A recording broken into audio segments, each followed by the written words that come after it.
The first step is to establish that something is possible then probability will occur. मतलब life में कुछ भी करने का जो सबसे पहला स्टेप है वो है कि सबसे पहले अपने माइंड में ये एक्सेप्ट करना होगा कि हम जो करने वाले हैं वो पॉसिबल है। अगर हम पहले ही सोच लें कि हम जो करने वाले हैं वो पॉसिबल नहीं है तो हम कभी भी उस काम में सफलता नहीं हासिल कर सकते। कुछ ऐसे ही सोच रखते थे एलोन मस्क, और ऐसे ही सोच के बदौलत आज एलोन मस्क दुनिया का नंबर 1 रिचेस्ट पर्सन बन चुके हैं। लेकिन इस मुकाम को हासिल करने के लिए उन्हें बहुत मेहनत करना पड़ा है, और हमेशा से ही एलोन मस्क का सोच इंसानों के परिश्रम को दूर करने में केंद्रित था, और इसी सोच के लिए उन्हें दुनिया में जीनियस एंटरप्रेन्योर के नाम से भी जाना जाता है। और एलोन मस्क आज के दिनों में बहुत से युवाओं के लिए एक इंस्पिरेशन बन चुके हैं। तो चलिए जानते हैं एलोन मस्क कैसे अपने सफलता की ओर कदम बढ़ाए और कैसे वो दुनिया का रिचेस्ट पर्सन बने।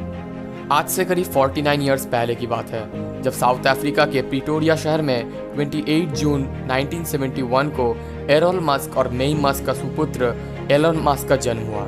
एलोन मस्क जो कि एक इंजीनियर होने के साथ साथ पायलट भी थे, और मेई मस्क जो कि एक मॉडल होने के साथ साथ डाइटिशियन भी थे।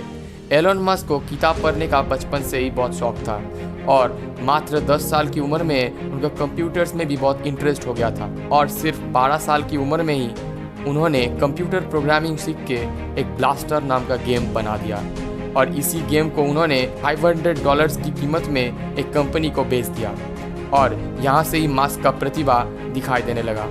वो बचपन में आइजैक एसिमोव की किताबें पढ़ा करते थे, और लगता है इन्हीं सब किताबों को पढ़ के वो टेक्नोलॉजी के ओर अट्रैक्ट हुए। और उसके बाद 17 साल की उम्र में मस्क ने क्वीन यूनिवर्सिटी में अपना ग्रेजुएशन शुरू की, और उसके बाद Musk university of Pennsylvania transfer हो गए, जहाँ पर उन्होंने 1992 में साइंस का डिग्री लिया फिजिक्स में। और उसके बाद 1995 में मस्क कैलिफोर्निया शिफ्ट हो गए PhD करने के लिए। बट वहाँ पर मस्क अपने रिसर्च शुरू करने के मात्र 2 दिन के बाद ही उन्होंने पढ़ाई छोड़ दी और एक सफल बिजनेसमैन बनने के लिए अपने रास्ते पर चल पड़े। उसके बाद 1955 में अपने भाई को साथ लेके Zip2 नाम का एक सॉफ्टवेयर कंपनी बनाए, जिसे बाद में कॉम्पैक्ट ने खरीद लिया 307 मिलियन जैसी बड़ी रकम से। और उसके बाद 1999 में Zip2 के शेयर से मिले पैसों में से कुछ पैसा उन्होंने इन्वेस्ट करके X.com नाम की एक फाइनेंशियल कंपनी की स्थापना की, और 1 साल बाद ये कंपनी कॉन्फिनिटी नाम की एक कंपनी के साथ जुड़ गई।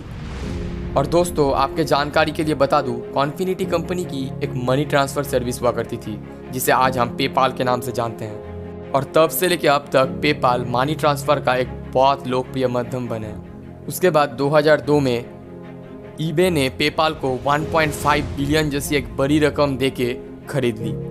एलोन मस्क पेपाल के बहुत बड़े शेयर होल्डर थे, और उस शेयर से एलोन मस्क को लगभग $165 मिलियन मिले।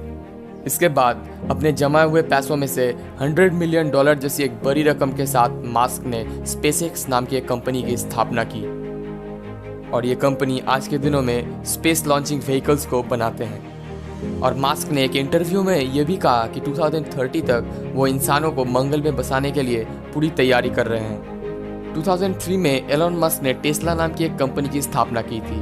आप तो जानते ही हैं कि टेस्ला इलेक्ट्रिक कार्स बनाते हैं। दिसंबर 2015 में एलोन मस्क ने आर्टिफिशियल इंटेलिजेंस की एक कंपनी की स्थापना की थी, जिसका नाम OpenAI रखा गया था, जिसके तहत वो मानवता के लिए AI को फ़ायदेमंद और सुरक्षित बनाना चाहते हैं।